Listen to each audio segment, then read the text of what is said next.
gracias por esta invitación. Como ustedes saben, ya estuve antes acá y además me alegra enormemente siempre reencontrarme con mi querido amigo Jaime. La última vez fue él a visitarme allá a mis tierras del extremo sur del mundo y lo pasó muy bien. Y ahora me siento contento de poderlo retribuir. Yo había propuesto un título que él me lo corrigió, porque tiene la manera de corregirlo todo, pero está bien. Bueno. Y el título mío era El mundo en ruta de colisión, y entonces él me dijo, mira, estás equivocado porque el título debe ser El mundo en rumbo de colisión. Entonces me lo justificó porque él es navegante, hizo su servicio en la marina, no sé qué, y entonces los marinos dicen rumbo. Entonces me cambió el título, entonces ahora, total, el título es distinto, pero el contenido es el mismo, así que no importa. Bueno. En el mismo momento en que la FAO, la Organización de Naciones Unidas para la Agricultura y la Alimentación, informaba en octubre del año pasado de que el hambre está afectando a 1.000 millones de personas y estimaba en 30.000 millones de dólares anuales la ayuda necesaria para salvar todas esas vidas, en ese mismo momento que ocurría ese anuncio, la acción concertada de 6 bancos centrales, Estados Unidos, Unión Europea, Japón, Canadá, Inglaterra y Suiza, inyectaban 180.000 millones de dólares en los mercados financieros para salvar bancos privados. Y si ello fuera insuficiente, el Senado de Estados Unidos aprueba que se agreguen 700.000 millones más. 2 semanas más tarde se aprueban 850.000 millones más. Y así continúa y continúa hasta llegar a septiembre de este año, en que la estimación conservadora del paquete de rescate alcanza a 17 trillones de dólares, es decir, a 17 millones de millones. Bueno, frente a una situación como esta, nos enfrentamos a 2 alternativas: ser demagógicos o ser realistas. Si sostengo, por ejemplo, invocando la ley de la oferta y la demanda, de que en el mundo hay mucho más demanda por pan que por operaciones de cirugía estética, y mucho más de alivio a la malaria que por vestidos de alta costura, y si sugiero, por ejemplo, un referéndum que pregunte a los ciudadanos si prefieren destinar las reservas monetarias para salvar vidas o para salvar bancos, si planteo todo eso se me acusará sin duda de ser demagógico. Si por el contrario acepto que es más urgente, más necesario, más conveniente y más provechoso para todos impedir la quiebra de una aseguradora o de una institución bancaria, que dar de comer a millones de niños, socorrer las víctimas de un huracán o curar el dengue, en ese caso se dirá que soy realista. Ese es el mundo en que estamos, un mundo acostumbrado a que nunca hay suficiente para los que no tienen nada y siempre hay suficiente para los que lo tienen todo. No hay suficientes recursos, se nos ha dicho, para superar la pobreza, pero sobran los recursos para satisfacer necesidades superficiales. ¿Qué pasa si ustedes dividen esos 17 trillones de dólares por los 30.000 millones de dólares anuales que la FAO estima para superar el hambre en el mundo? Si hacen esa simple división, el resultado que obtendrán serán 600 años de un mundo sin hambre.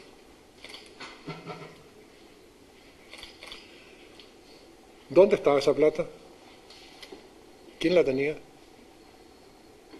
Si siempre nos dijeron que no alcanzaba para resolver la pobreza. Y de repente, casi de la noche a la mañana, hay más de medio milenio de un mundo sin hambre y sin pobreza.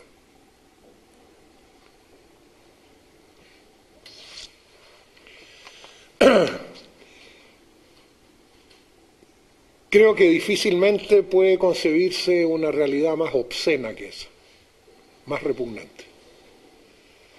Incluso yo, que he sido, según él, revolucionario, yo rebelde, ¿no?, que he estado opuesto a esto y no he creído en muchas de esas cosas, yo, ni siquiera yo, nunca me imaginé ni remotamente que se podía llegar a estas magnitudes tan descomunales.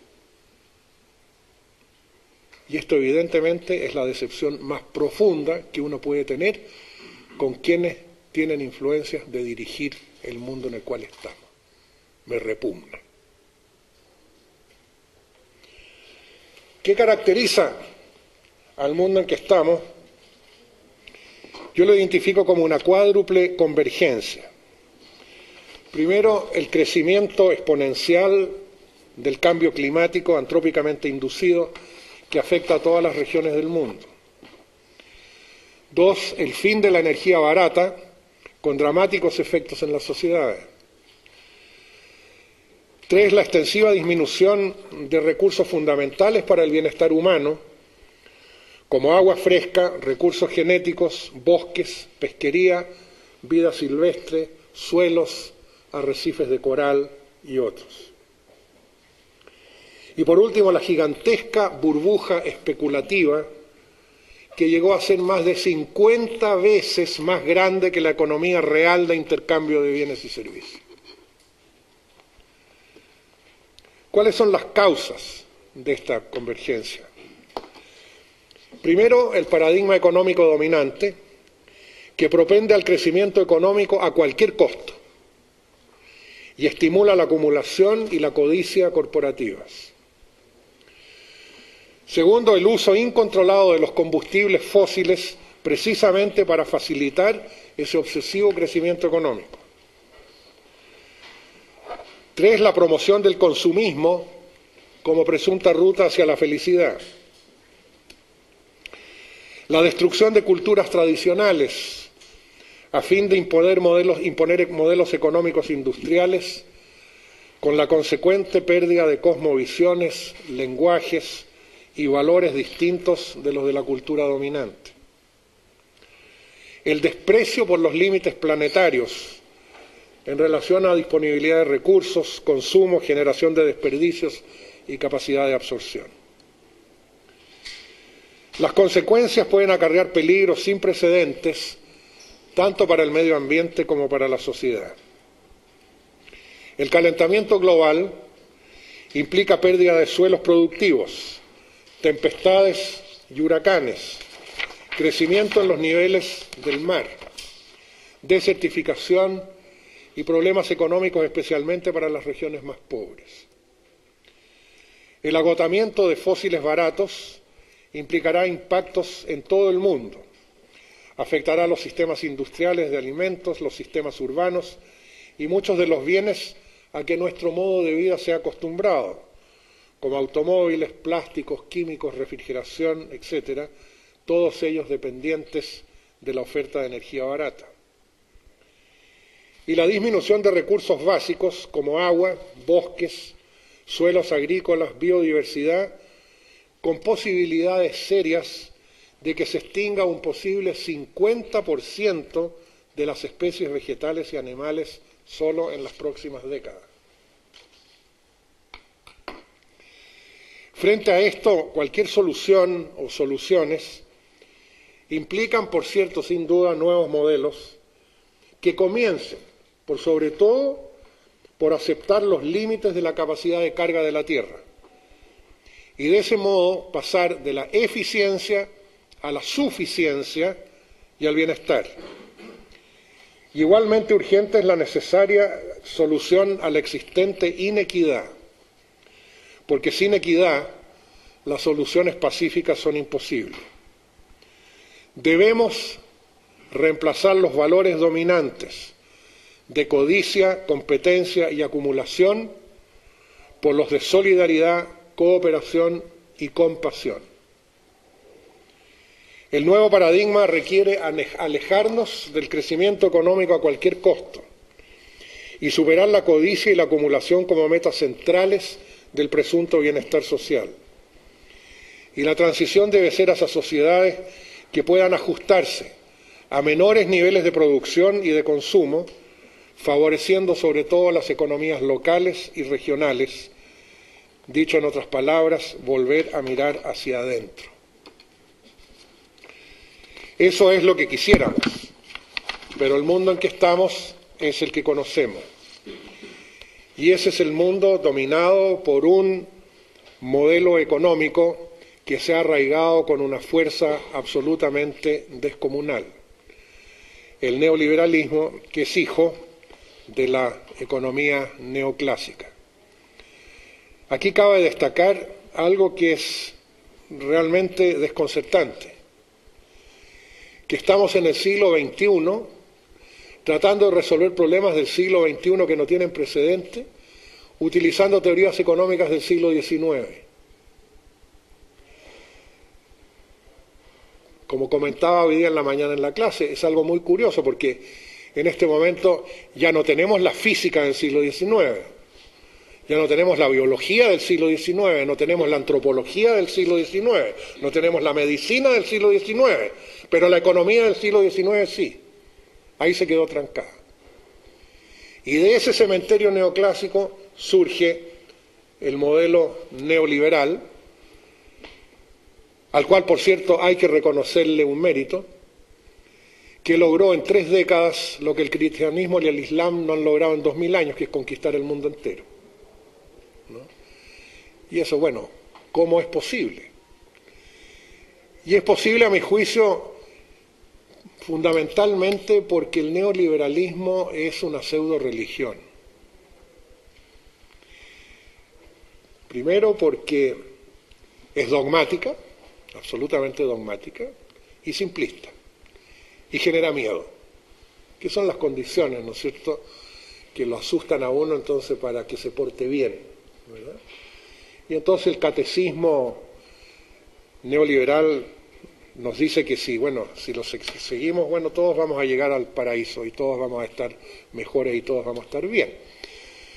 Pero, como siempre, ¿no es cierto?, el paraíso está siempre lo suficientemente lejano como para que uno nunca lo alcance, ¿no es cierto? Es parte del truco. Bueno, pero esta pseudo-religión que se ha hecho tan fuerte y tan poderosa se sustenta en toda una mitología. El mito número 1, que lo hemos escuchado 1000 veces: la globalización es el único camino efectivo hacia el desarrollo. Bueno, entre 1960 y 1980, la mayoría de los países llamados en desarrollo adoptaron el principio de la sustitución de importaciones. ¿Qué significaba eso?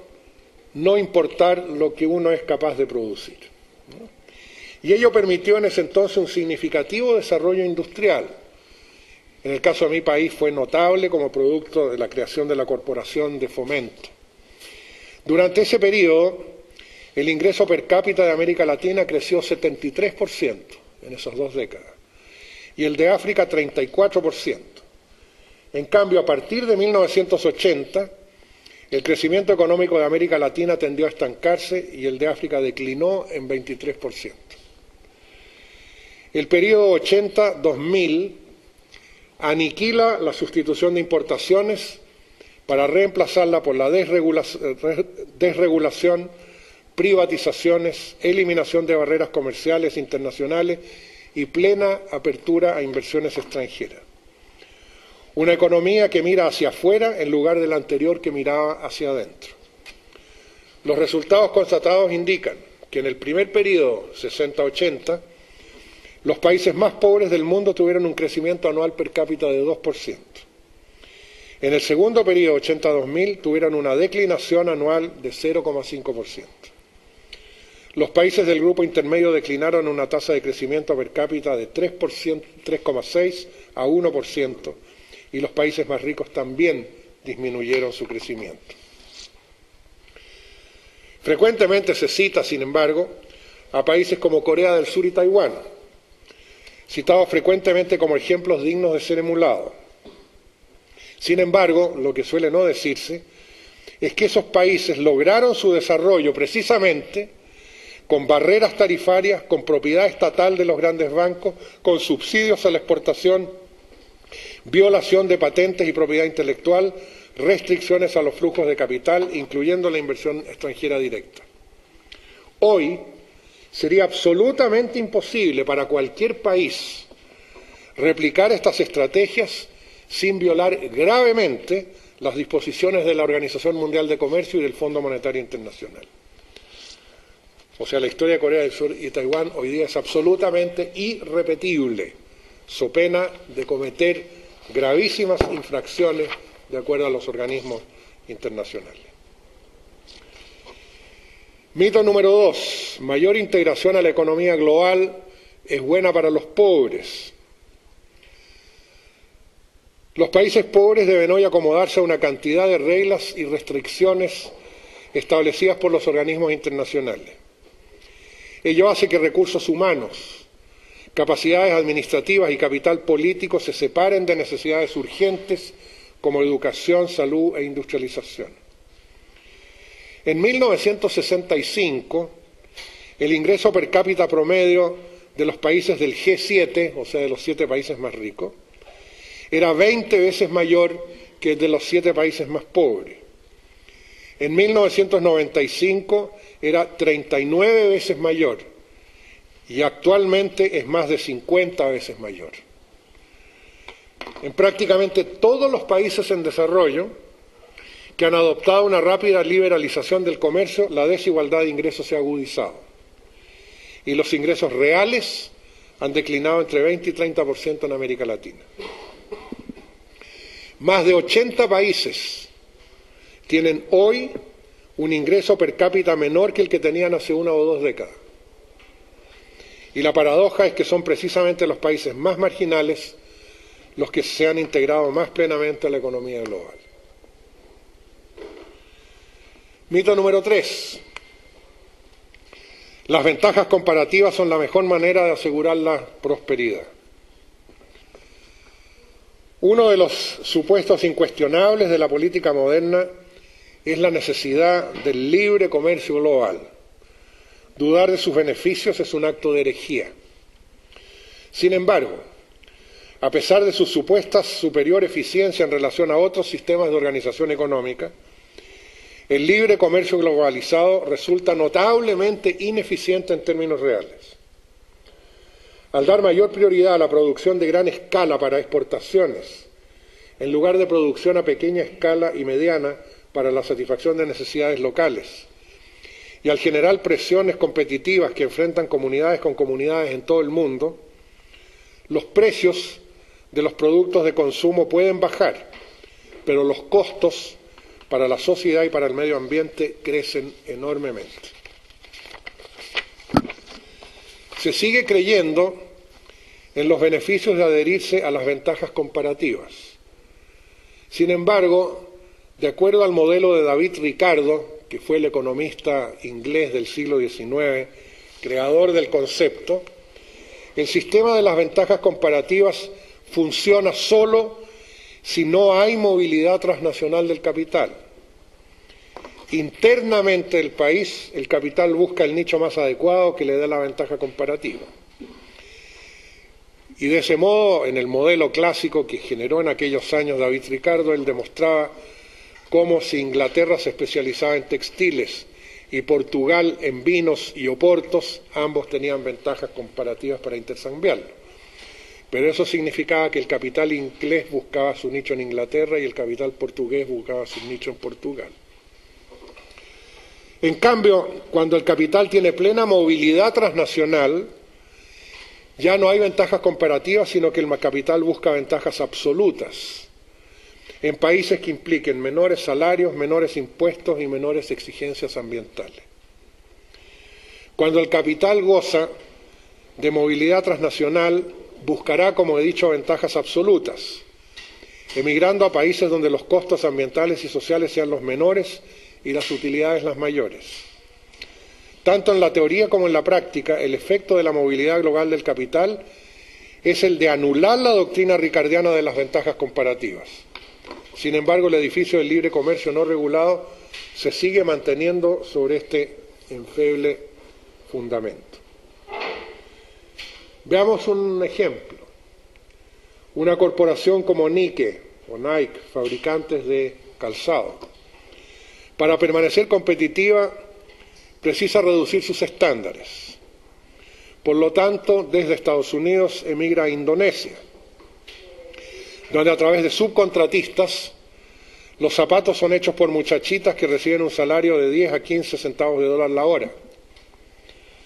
La mayor parte del outsourcing productivo tiene lugar en Indonesia, donde un par de esos Nikes que se venden en Estados Unidos entre 73 y 135 dólares se producen a un costo de 5 dólares 60 por estas niñas jovencitas que reciben 10 centavos de dólar la hora.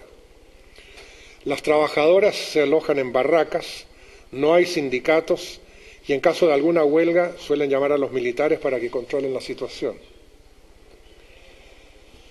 Michael Jordan, el famoso campeón de básquetbol tan admirado por muchos, le pagaron 20 millones de dólares por sacarse una fotografía con unas zapatillas Nike.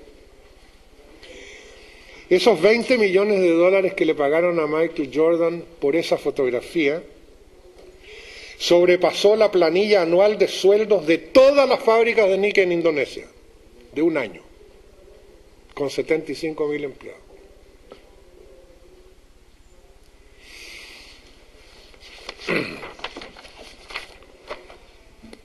Mito número 4. Más globalización significa más empleo. De acuerdo a la OIT, la Organización Internacional del Trabajo de Naciones Unidas, a comienzos del 2000 había 150 millones de desempleados en el mundo y 1.000 millones de subempleados, es decir, un tercio de la fuerza de trabajo mundial. Y tal situación se ha ido deteriorando. El outsourcing que acabo de ilustrar en la cápita anterior, en el mito anterior, es hoy una necesidad, como decía, de las corporaciones para permanecer competitivas. Y eso genera algo absolutamente obvio. Primero, genera desempleo en los países de origen de las corporaciones, porque se va, y genera subempleo en los países donde las reciben. Mito número 5, este tal vez es el más escandaloso de todos. La Organización Mundial de Comercio es democrática y transparente.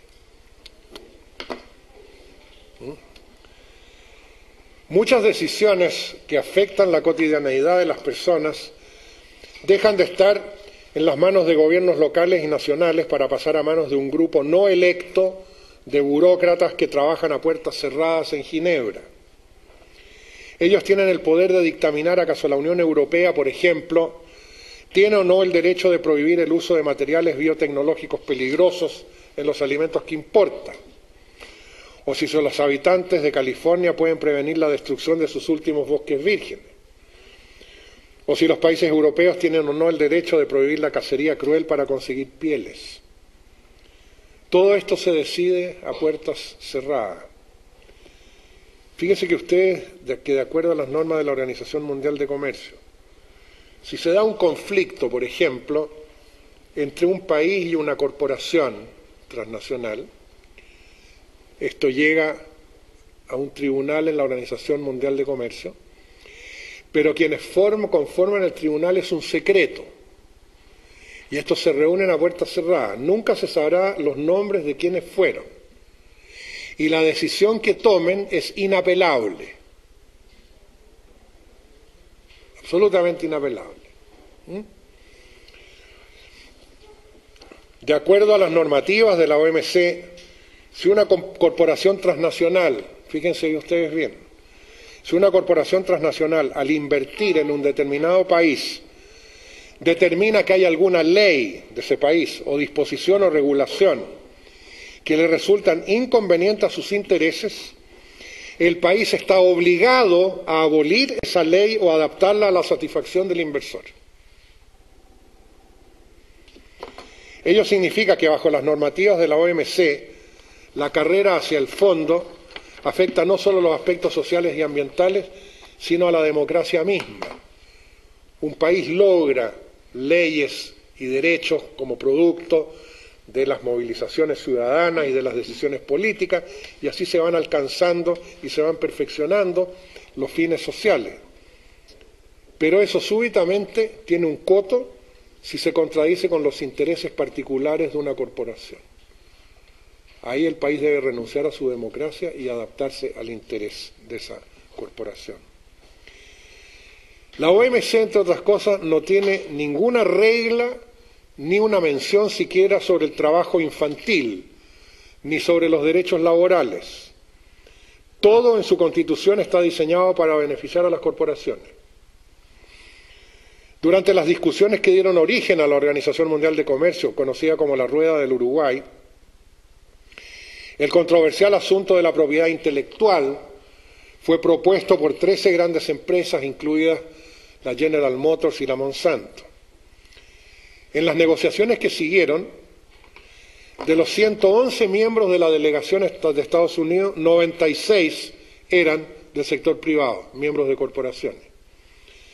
En las negociaciones que siguieron, resultó obvio pues que los acuerdos finales sirvieron a las corporaciones en detrimento de la capacidad de los países más pobres de acceder a conocimiento y tecnología. Un caso particularmente dramático es el de que los países pobres están prohibidos, específicamente prohibidos, de producir sus propios productos farmacéuticos genéricos y están obligados a comprarlos de las transnacionales farmacéuticas a precios muchísimo más elevados. Las consecuencias han sido especialmente dramáticas en el caso de África, donde los precios corporativos para el tratamiento del VIH están muy por encima del poder adquisitivo de la población afectada. Y África tiene todas las posibilidades para producir esos bienes genéricos, pero está absolutamente prohibida de hacerlo. En resumen, habría que reconocer que a la OMC no por lo que se dice que es, sino que por lo que realmente es. ¿Y qué es lo que es? Una institución cuyo propósito fundamental es lograr que sean las corporaciones las que gobiernen el mundo. Y eso, de hecho, ya está ocurriendo. Nosotros seguimos imaginándonos y hablamos del comercio entre España y las Filipinas, ¿no es cierto? El comercio de Chile con México. Y así se contabiliza, ¿no es cierto? Chile exportó tanto, México importó tanto, ¿no es cierto? Bueno, lo divertido que ya no es ni Chile ni es México, sino que es tal corporación que está en Chile con tal corporación que está en México. Y es tal corporación que está en España con tal corporación que está en las Filipinas, ¿no? Y esa contabilidad que es de corporaciones, bueno, la montamos como contabilidad nacional, pero es totalmente falso. Mito número 6. La globalización es inevitable. ¿Qué tal? Renato Ruggiero, ex director general de la Organización Mundial de Comercio, manifestaba lo siguiente, miren que es lindo esto, ¿eh? Cita textual: tratar de detener la globalización es equivalente a tratar de detener la rotación de la Tierra. Sencillito, ¿para qué más? ¿Eh? Bill Clinton manifestaba que la globalización no es una opción política, es un hecho. Tony Blair la identificaba como irreversible e irresistible, es casi erótico ya, ¿no? Y Margaret Thatcher inmortalizó su frase: no existe alternativa. There is no alternative. Esa frase hoy día le dicen Tina. There is no alternative, ¿no? Yeah. Bueno, todas esas afirmaciones son una clara evidencia del grado de fundamentalismo que caracteriza a los defensores del sistema, y así el modelo alcanza, como dije antes, un viso de pseudo-religión. Bueno, pero las alternativas son ciertamente posibles, puesto que el modelo dominante ha sido producto de la renuncia sistemática de parte de la mayoría de los países a sus derechos de controlar los procesos económicos en beneficio propio. Desde luego que cualquier proceso que se origine en decisiones políticas es reversible. No se trata de escoger entre las reglas de la actual economía internacional por una parte y un supuesto caos de ausencia de reglas por la otra. El cambio fundamental radica básicamente en relocalizar la economía más hacia planos locales y a diseñar nuevas reglas que acerquen el consumo al mercado, lo que yo llamo una economía a escala humana. Y en ese sentido, algunas de las nuevas reglas podrían ser reglas como las siguientes. Una mayor localización monetaria, de manera que los excedentes fluyan y permanezcan lo más posible en su lugar de origen. Puede demostrarse con un modelo económico, matemático, que si el dinero circula a lo menos 5 veces en su lugar de origen, genera un pequeño boom económico. Sin embargo, el mecanismo funciona hoy día que cualquier excedente que se genera en la periferia rápidamente es succionado hacia el centro. Producir local y regionalmente todo lo que sea posible a fin de acercar el consumo al mercado. Eso es fundamental si nos interesa la sustentabilidad, por cuanto dentro de la economía global una de las cosas que más impacto produce negativo en el proceso climático son precisamente los transportes de gigantescas distancias. Yo hace un par de meses atrás, en mi región, en el sur de Chile, yo vivo bien al sur en Chile, y es una región, entre otras cosas, es la mejor región lechera del país. Todo lo que son productos lácteos, de la más alta tecnología, o sea, compite con quien sea en el mundo, es altísimamente desarrollado. Y yo estaba en un hotel cerca de una de las ciudades vecinas de donde yo vivo, una mañana en una ciudad que se llama Temuco, y estaba en el hotel, y en la mañana bajo a tomar desayuno, y claro, me encuentro como siempre esa cosa antipática, hoy día tan moderna, de la mantequilla puesta en una macanita chica que hay que empezar, no sé, sacarle una tapita para sacar así tanta mantequilla, ¿no es cierto? Bueno, pero esa cosa antipática yo la tomo en la mano y miro, y era mantequilla de Nueva Zelanda, en la región lechera de Chile. Bueno, si eso no es una aberración, yo no sé qué es lo que es una aberración, ¿verdad? Claro, el argumento dice, no, es que era más barata. Claro, es más barata si se hacen los cálculos como los hacen los economistas, ¿no es cierto? Que calculan de tal manera que los precios nunca dicen la verdad, porque el costo y el impacto ambiental de ese transporte tiene valor cero. Además viene subsidiada de allá, ¿no es cierto? Eso también tiene valor cero. Y los productores locales, como resultado de eso, van a quebrar, van a tener que vender su parcela, se van a tener que ir a una ciudad, ¿no es cierto?, a buscar trabajo, eso también tiene valor cero, ¿no? Entonces, bueno, así es como se hacen los cálculos y así es como se llegan, y esos suelen ser los argumentos. Es lo mismo que ocurre en energía. Ah, no, esta energía no, porque es más cara. Punto, y se acabó la discusión. Pero es más cara según cómo hagas el cálculo, ¿no? Si se ven todos los impactos y se le dan valores a los impactos que se generan, esa presuntamente más cara puede resultar muchísimo más barata, ¿no es verdad? Bueno, reintroducir resguardos para las economías locales a través de tarifas y cuotas. Generar competencia local a fin de evitar el surgimiento de monopolios. Y una cosa muy importante es la generación de impuestos ecológicos, impuestos sobre la energía, sobre la polución y sobre otros negativos. Nosotros aquí otra vez hemos creado una sociedad que es muy divertida. Nosotros pagamos impuestos por las cosas buenas en vez de pagar por las cosas malas. Entonces resulta que tú trabajas, te sacas la mugre, entonces te dan un sueldo, pero el Estado te pega un tijeretazo y te corta la cuarta parte del sueldo. O sea, te castiga por trabajar, te castiga por invertir, pero no te castiga por ensuciar, por poluir, por destruir. Eso te lo regalan, eso es gratis, ¿no? Ni por todo el derroche que haces de energía, ¿no es cierto? No tiene ninguna importancia. ¿Qué es lo que pasaría, ¿no es cierto?, si nosotros alteramos ese régimen y empezamos a tributar por lo negativo.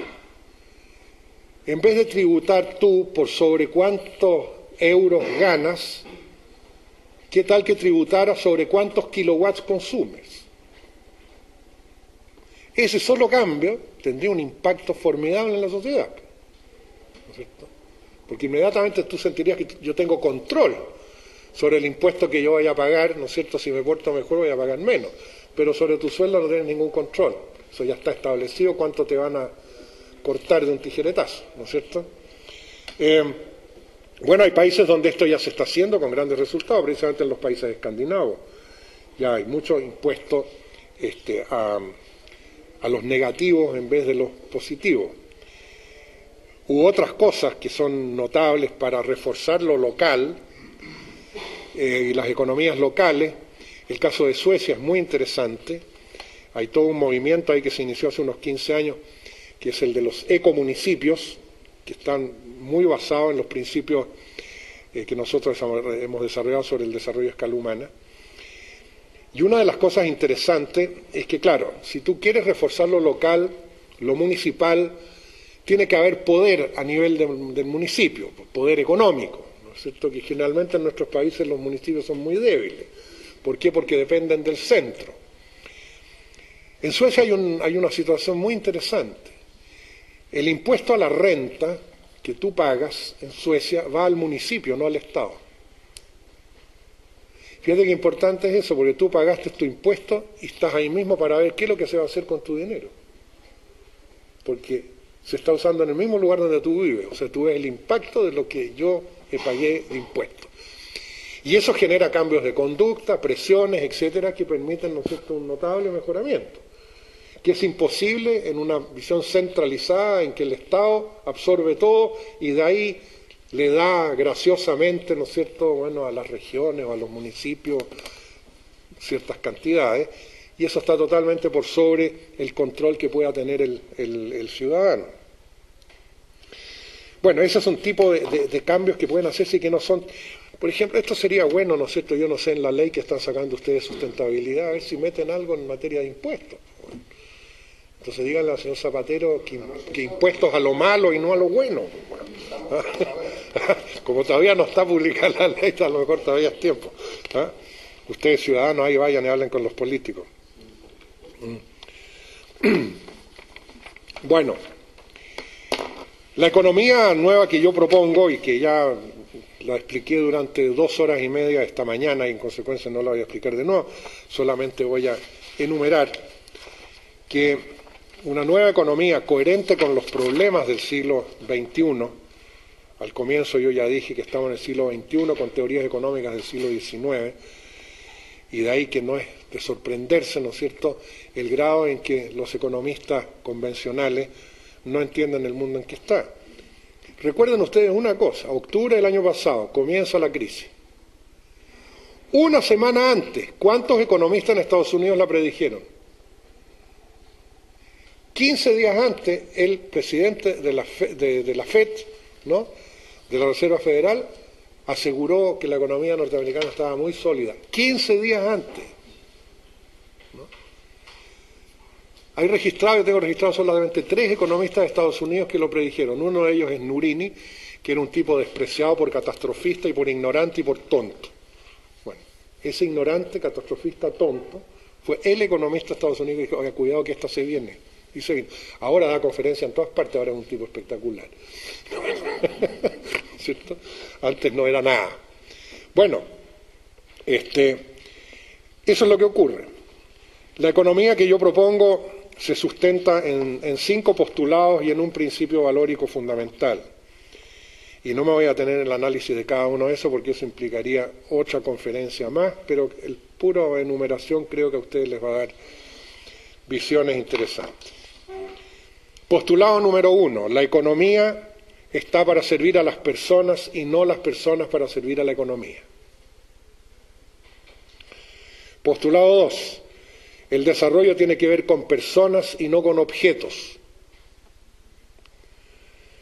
Postulado 3, el crecimiento no es lo mismo que el desarrollo y el desarrollo no precisa necesariamente de crecimiento. Postulado 4. Ninguna economía es posible al margen de los servicios que prestan los ecosistemas. Postulado 5. La economía es un subsistema de un sistema mayor que es finito, la biosfera, y por lo tanto el crecimiento permanente es imposible. Y un principio valórico fundamental que propongo para sustentar una nueva economía, y que es que ningún interés económico, bajo ninguna circunstancia, puede ni debe estar por sobre la reverencia por la vida. Recorran ustedes mentalmente estos 5 postulados y ese principio valórico y detectarán rápidamente que lo que tenemos hoy día, uno por uno, es exactamente lo contrario. Estamos en un mundo en que todos estamos al servicio de los intereses económicos y no al revés. El desarrollo lo identificamos, no, es que en este país más desarrollado porque tienen más teléfonos móviles, en este porque tienen más computadores, etcétera, etcétera, etcétera, ¿no? Y el ser humano desaparece en ese proceso. La obsesión con el crecimiento, la única medida, bueno, es el PIB. Creció el PIB, si no creció el PIB, estamos mal, si creció bien, estamos bien. En circunstancias de que, claro, el crecimiento es una agregación cuantitativa y el desarrollo es una liberación de potenciales creativos. Todo sistema vivo crece hasta un determinado punto en que deja de crecer, pero no deja de desarrollarse. Todos los que están en esta sala ya dejaron de crecer. ¿Pero por qué estamos en esta sala? Porque nos seguimos desarrollando, ¿no? Con más ideas, más información, etc. O sea, mientras el crecimiento tiene límite, el desarrollo no tiene límite. Y aquí yo siempre cito la frase de quien considero que fue uno de mis grandes maestros, a pesar de que no lo fue físicamente, lo fue a través de sus obras, a pesar de que yo también lo conocí, que fue el gran economista Kenneth Boulding, ¿no? Y Kenneth Boulding solía decir: quienes piensan que el crecimiento permanente es posible en un planeta finito, o están locos o son economistas, ¿no?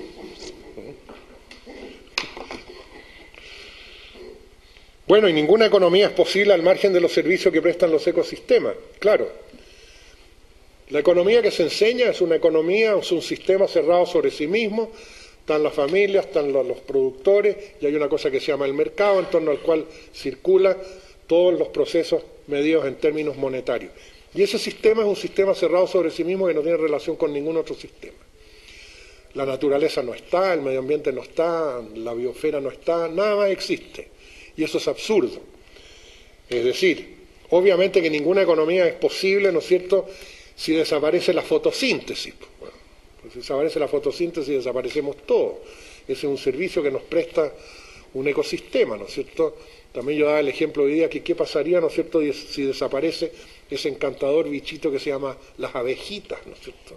Si desaparecen todas las abejas, detrás de eso desaparecemos todos nosotros. No hay más polinización, ¿no es cierto?, que es otro servicio que prestan los ecosistemas, ¿no? Están los servicios climáticos, está el ciclo del nitrógeno, está el ciclo del carbono, ¿no es cierto?, etcétera, etcétera, toda la biodiversidad fundamental para todo. Pero ustedes compren cualquier libro de texto de teoría económica, de los clásicos, de los más importantes, y vayan al índice de palabras al final y busquen la palabra ecosistema, naturaleza, termodinámica, que no existe, no existe. O sea, no es necesario que un economista sepa que la polinización existe y que es necesaria. Fíjense ustedes. Esa es la economía que se enseña. Bueno, y de que el crecimiento no puede ser infinito en una biosfera, en un sistema que es finito, por supuesto. Si yo empiezo a inflar un gran globo, no puedo inflarlo más allá del tamaño de esta habitación. Bueno, hasta ahí nomás llego, ¿no es verdad? Pero eso tampoco lo consideran la economía convencional.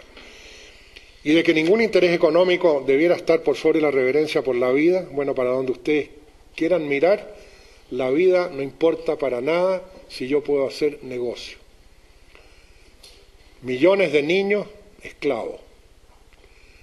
Yo lo destacaba hoy día en la clase en la mañana porque mucha gente no lo sabe, ¿no? De acuerdo a información de UNICEF y de la OIT, hoy día, en el siglo XXI, hay más esclavos en el mundo que los que existían antes de la abolición de la esclavitud en el siglo XIX. decenas de millones de esclavos, de los cuales por lo menos 2/3 son niños desde 5 o 6 años de edad. Y eso no aparece en las noticias, no aparece en la prensa, no aparece en la televisión. Bueno, es una noticia de ninguna importancia, porque si total hay tantos niños, pues ¿qué importa pues, que haya varios millones de esclavos? ¿No? Y eso no aparece para nada en la Constitución de la Organización Mundial de Comercio. ¿Y por qué no? ¿Por qué no aparece en la prensa? ¿Por qué no aparece en ninguna parte? Seamos honestos y no nos engañemos. Porque es buen negocio. Explotando a los niños yo gano más plata. Entonces no es noticia. Bueno, ese es el mundo en que estamos y existen todas las posibilidades de que podamos cambiarlo y que pueda ser mejor. Pero eso está en manos de los movimientos que puedan hacerse desde la sociedad civil, es decir, cada uno de nosotros. No esperen ustedes que la solución venga de arriba y que baje el profeta, ¿no es cierto?, desde el monte Sinaí y le diga ya, está todo resuelto. No. La solución empieza con nosotros mismos. Y comienza con la coherencia de cada uno consigo mismo. Yo siempre cuando hablo esto, al final, más de alguien me hace la pregunta, bueno, pero ¿qué puedo hacer yo? ¿No? Claro, y eso ya es una actitud de sentirse totalmente derrotado frente a poderes descomunales, ¿no es cierto? Bueno, ¿qué puedes hacer tú? Lo que puedes y debes hacer tú, ser coherente contigo mismo. Y actuar y comportarte de acuerdo a lo que realmente quieres y crees. Pero hay muchas cosas que sabemos que están mal, que no nos gustan, y esa polución y qué sé yo, pero en nuestra cotidianeidad volvemos a comportarnos, ¿no es cierto?, en contra de lo que no nos gusta. ¿Verdad? Entonces esa es una incoherencia. Pero del otro lado, esa actitud derrotista, pero bueno, yo solo, ¿y qué impacto voy a tener yo? ¿Quién soy yo frente a estos poderes descomunales?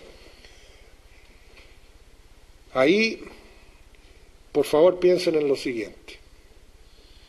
Cualquiera de ustedes, de los que está aquí, no sabemos cuál, ni en qué momento, ni tampoco si puede ocurrir o no, pero cualquiera aquí, mañana, en media hora más, en una semana más, podría darse el caso que provoque un cambio histórico descomunal.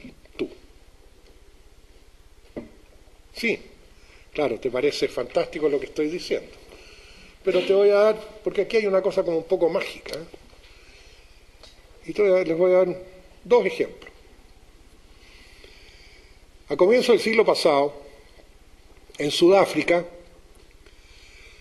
había un sujeto, un señor que era abogado.